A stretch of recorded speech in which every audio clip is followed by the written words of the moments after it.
So the reason why we in this lower state, because we refuse to keep God's laws. It's time to come back to the laws of God. Ain't that right, sis? How you doing? What's your name? Who Christ is out the Bible. Quisha, how you doing? How you doing? I'm Kadan, Israel United in Christ. You say you want to know about Christ?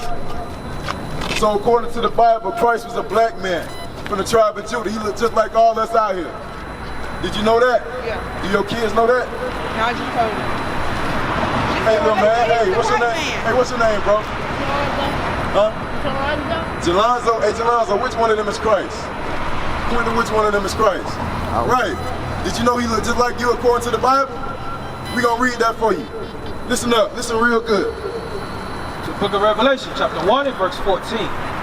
His head and his hairs were white like wool.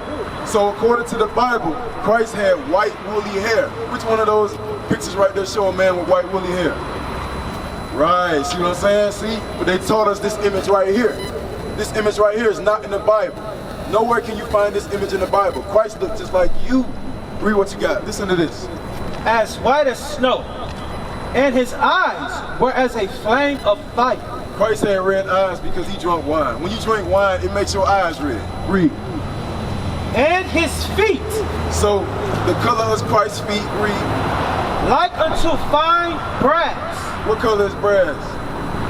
You ever seen a penny? What color is a penny? It looks just like your skin color, right? So according to the Bible, saying Christ had skin the same color as brass. Which one of them got the same skin color as you? Color of brass. Right. So we've been taught this right here. This is a lie. That right there, that image on the left, that's what Christ really looked like according to the Bible. But let me tell you something. Let me tell you something though. Pay attention to this. This is the most important thing you're going to ever learn in your life. Read. As if they burned in a furnace. So Christ was so dark, it looked like his skin was burnt in a furnace. So Christ was a very dark-skinned man. He looked just like all of us out here. And he had your same hair texture. Feel your hairs.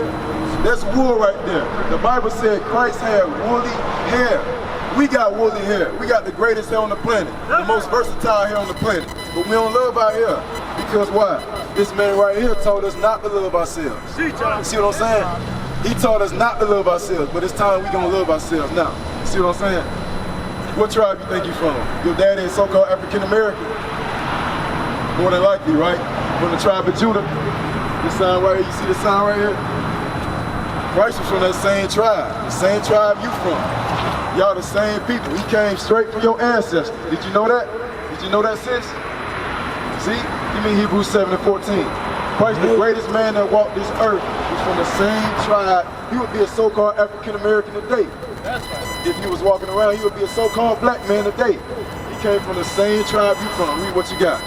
Because it's time we gotta learn the truth. We can't look at these lies no more. This image right here, get it out your mind. Little bro, get this image out your mind. What was your name again? Jelonzo. Jelonzo, get this image out your mind. When you think of Christ, I want you to think of that right there. That man right there on the left, all right? Listen to this. The book of Hebrews, chapter 7 and verse 14. For it is evident that our Lord sprang out of Judah. So our Lord is Jesus Christ, right? He sprang out of Judah, the same tribe you from. See what I'm saying? Now, y'all got to understand this. We got to repent. We got to come back to God's laws to get out of these conditions, right? You understand, sis? Yes, sir. In order for us to get out of these conditions, we got to repent and come back to the laws of God. See what I'm saying? Give me Acts 3:19. We done tried everything. Politics, religion, so-called Christianity. That ain't our religion. Our religion are the laws of God. That's our religion. We done tried sports. We done tried finances, college, everything. We tried voting for different presidents. We had a black president, right? What'd he do for us? Nothing. So let me show you how we gonna get out of these conditions. Read what you got. The book of Acts, chapter 3 and verse 19. Repent ye therefore and be converted. The Bible says we gotta repent. The word repent means what? To change. We gotta change from our own ways and come back to the laws of God. That's the only way we gonna get out of these conditions. We gotta repent. We gotta change our ways. We gotta change our diet. We gotta change our holidays, our customs. We gotta change the way we dress. Did you know that? Let me show you something. Give me Deuteronomy 22 and 5. I'm going to show you a law that's going to help us get out of these conditions that we got to keep, all right? Because far too long, we've been doing everything that we want to do and expect to get out of these conditions. The only way is going back to the laws of God. See what I'm saying? Give me Deuteronomy 22 and 5. I'm gonna show you a law that we gotta keep, but today it's common for us to break this law. So I'm gonna show you that this law right here is a simple law, but we gotta keep this law to get ourselves out the projects, get ourselves out the hood so we can get the kingdom of God. That's right. Read what you got. Far too long we've been in these conditions. You understand that, right? You tired of living like this, right? You see how our people living? Let me show you something. Listen to this. The book of Deuteronomy, chapter 22 and verse 5. The woman shall not wear that which pertaineth unto a man, neither shall a man put on a woman's garment. So it says a man should not put on a woman's garment. What's a woman's garment? Like what though? For example, what would but what type of garment? What type of clothing would a man wear that would pertain to a woman? Think about it, if you got married, right? What are you wearing? No, a wedding dress. A wedding dress, right? So a dress, that's what that's a woman's garment. A man is not supposed to wear that. But read the top part, listen to this part. The woman shall not wear that which pertaineth unto a man. So what do women wear today that pertain to men? No, think about it. If dresses are for women, then what are for men? Pants, right? So women are supposed to wear pants according to the Bible. Men are supposed to wear pants. Women are supposed to wear skirts and dresses, right? Because that's cross-dressing, how you just said. Now, if you see a man up here with a dress on, you're going to think he's kind of funny, right? So think about that when women wearing pants. A dress, period, sis. A man is supposed to wear a dress, period. That's a woman's garment.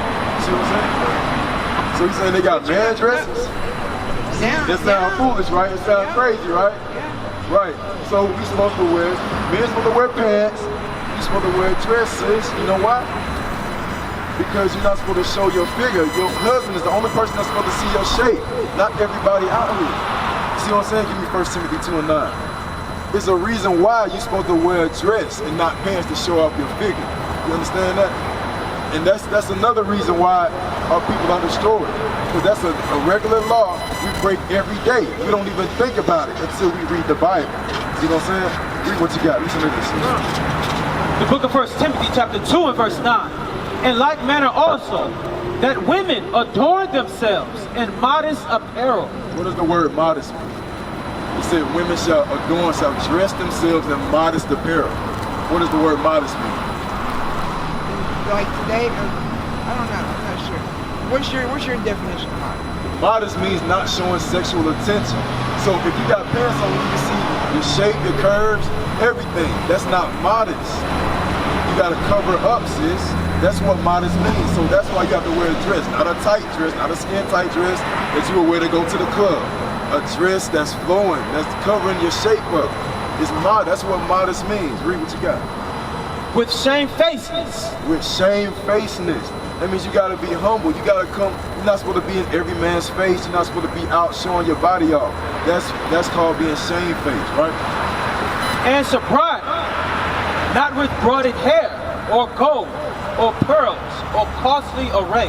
So a woman's supposed to be shamefaced and sober. You're supposed to be shamefaced and sober, dressed in modest apparel. Because you're a princess of God according to the Bible. You're a princess. Think about Queen Elizabeth. Did she wear pants? She royalty, right? You royalty, but you wear pants though. See the disconnect? So you gotta come back and you gotta teach your kids this too. These are your kids? Yes, sir. So you gotta teach your kids the same thing. They're not supposed to wear, your daughter's not supposed to wear pants either. Deuteronomy chapter 6, verse 7. You're supposed to teach your kids the same thing you learning now. You gotta show them. You gotta be that example to them. You see what I'm saying? Because hey, for too long, our kids growing up all kind of ways, they learning everything from society. We're not telling our kids what the Bible says. Now it's time we teach our kids what the Bible says. Read what you got. The book of Deuteronomy chapter 6 and verse 7. And thou shalt teach them diligently unto thy children. When it says teach them the laws of God, you're supposed to teach the laws of God diligently to your children, right? And shall talk of them when thou sittest in thine house. When they in the house, when they sitting around. Don't put them in front of the TV. Teach them about the laws of God. We got schools all over the country. We got a school in Hendersonville. You supposed to, when they in the house sitting around, don't let their minds be idle. Teach them the laws of God. That's right. And when thou walkest by the way. When they in their room, teach them something. Go in there and see what they doing. Don't let them kids, don't let them be alone, because they're going to learn wickedness. So you're supposed to be teaching them the laws of God when they're in their room, when they're sitting on the couch, when they're in the house. Read. And when thou layest down, and when thou risest up. So instead of a bedtime story, read them a story from the Bible. That's going to bring their wisdom up. So then when they grow up, they're going to understand the laws of God. They're going to teach their kids the same thing. That's how we get out of this captivity right here. But if we keep doing this right here, we're going to continue like this forever. Nothing's going to change. This is the way to change right here. This is the way that we change. See what I'm saying? You understand that, sis? Because the laws of God, this is the only thing that can get us out of this condition. Give me Psalms 19 and 7. Because we tried everything else, like I said before. But yet, look, nothing has changed. We ask everybody for help except for God. But now we got to show ourselves. We got to come back to the Bible. We got to come back to the scriptures. We got to come back to the laws. Read what you got. The book of Psalms, chapter 19 and verse 7. The law of the Lord is perfect. So the laws of God are perfect. Every law written in this Bible is perfect. That means it's without flaw. It's flawless, right? Converting the soul. Remember what I read earlier about converting your soul? That's how you convert your soul, with the laws of God. So the laws of God are perfect. They convert your soul. That's what changes you. When you start applying Deuteronomy 22 and 5, taking the pants off, putting the dress on, that's changing your soul. That's going to put a godly spirit on you. You see what I'm saying? So when you teach your kids, that's going to change their souls. The laws of God are perfect. You see what I'm saying? So do you understand that you're an Israelite according to the Bible? Let me show you something. Deuteronomy 28. We gotta start off. We gotta make the connection with the Bible. We gotta see ourselves in the Bible, because a lot of our people think it's a white man's book. It's not a white man's book. Every man in this book, all the prophets, black men. They look just like us. So we gotta see ourselves in the scriptures in order to really understand that this is about us, written for us, by us. Read what you got. The book of Deuteronomy, chapter 28 and verse 15. But it shall come to pass, if thou wilt not hearken unto the voice of the Lord thy God. So Moses said, if we don't listen to the law, if we don't listen to do what God told us, he gave us laws to keep, right? He said, if y'all don't listen to the laws I give you, what's going to happen? To observe to do all his commandments and his statutes, which I command thee this day, that all these curses shall come upon thee and overtake you. So we don't keep the laws of God, he was going to put curses upon us. Curses are bad, right? Terrible things, right? Let me show you one of these curses that God put on us. And you tell me if this fits us today. Verse 16. Verse 16. Cursed shalt thou be in the city. You think we cursed in the city, blacks and Hispanics? Look where we at. We in the projects, we in the ghetto, we in the lowest income neighborhoods. We gotta buy gas, food, everything from not our own people. We getting shot down in the streets. We got the worst education. We gang banging. We having babies everywhere. We not taking care of our families. We cursed in the city. We cursed. You believe that, right? Let me show you another curse. Read 17. Verse 17. Cursed shall be thy basket and thy store. You know what I'm saying? Our basket and our store. We don't have no money. We don't own those stores. We may own like a chicken spot, a barbershop, but where our Walmart's at? Where the Kroger's at we own? We don't own none of that. Where our gas stations at? We don't have no basket in our store. It's cursed. Think about it. When you go paycheck to paycheck, it feel like you work just to get the money away, right?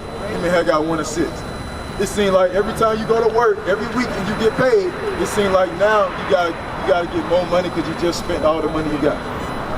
Go back to Deuteronomy. Let me show you another curse. Verse 32. Listen to this, sis. What was your name? LaQuisha. Check this out. Thy sons and thy daughters shall be given unto another people. When were our sons and daughters given unto another people? When were our sons given? Our sons and daughters taken and given unto another people in slavery. That's a curse God put upon us because we disobeyed him and didn't keep his laws. You agree? That happened, right? Our sons and daughters were given unto another people, right? Read. And thine eyes shall look and fail with longing for them all the day long. So they'll take your kid and sell them over here, and they'll take another kid and sell them over there, crying all day and night because you couldn't do nothing about it. And there shall be no might in thine hand. We had no might. We had no power to get our kids back when they took them. We had no might, no military.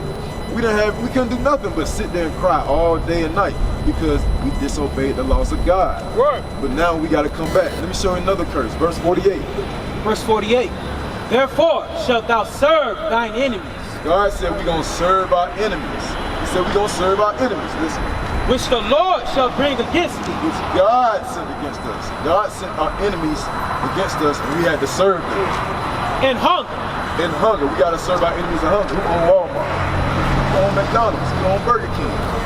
Who own Taco Bell? Who own Kroger? Who own Chick-fil-A? Not us, our enemies. And in thirst. So in thirst, if you want anything to drink, who you got to go to? If you want water, if you want liquor, if you want drink, if you want juice for your kids, anything, you got to go to your enemies to do that, right? And in nakedness. Even with your own clothes, you got to go to the mall to get clothes. We don't own that stuff, sis. Our enemies own that. God said we're going to serve our enemies for food, water, and clothing. But look what else. And in want of all things. So everything you want in this life, we got to go to our enemies. Driver license, put your kids in school, health insurance, our car, our house, everything. All things we got to go to our enemies because we disobeyed the laws of God. You see what I'm saying? So who do we go to for everything? Think about it. All right, listen. This is going to prove it right here. And he shall put a yoke of iron upon thy neck until he have destroyed thee. And he, that enemy, was going to put a yoke of iron upon thy neck. That enemy we got to serve going to put a yoke of iron on our neck. So that enemy, so-called white man, was who God put that we had to serve in food, clothing, water, everything, because we disobeyed God. So he put the white man over us to serve us, to show us that, hey, y'all better come back to these laws, or I'm gonna keep this up. Y'all gonna keep dying in the streets, y'all gonna keep getting shot down, you're gonna keep getting on welfare, Section 8, all of that. Y'all gonna keep dying until you come back to the laws of God. Do you agree? That happened, right? We gotta do that. We gotta serve, we gotta go to the white man for everything, right? Everything. We gotta go to him for everything. That show you the Bible is a true book and it's for us. It's talking about us, sis. So you gotta hearken onto this. You gotta teach your kids this. You gotta change. You gotta teach them to change. We used to scream Black Power while heroin was pushed. But at the end of the day, nothing's in vain. IUIC has been given a vision. The tents of Judah has risen. Many has attempted the mission. Minor murmuring, omitting, and missing the mark. Just reading that he had the flame of fire in his eyes gave us the spark. We on Paul's mission. We out on the road, purple and gold. From Mexico, Cuba, Haiti, Ghana, Sierra Leone. 144,000 boots banging, concrete crackling. These are our men repented at heart. The scriptures is proof. IUIC, we deliver the truth.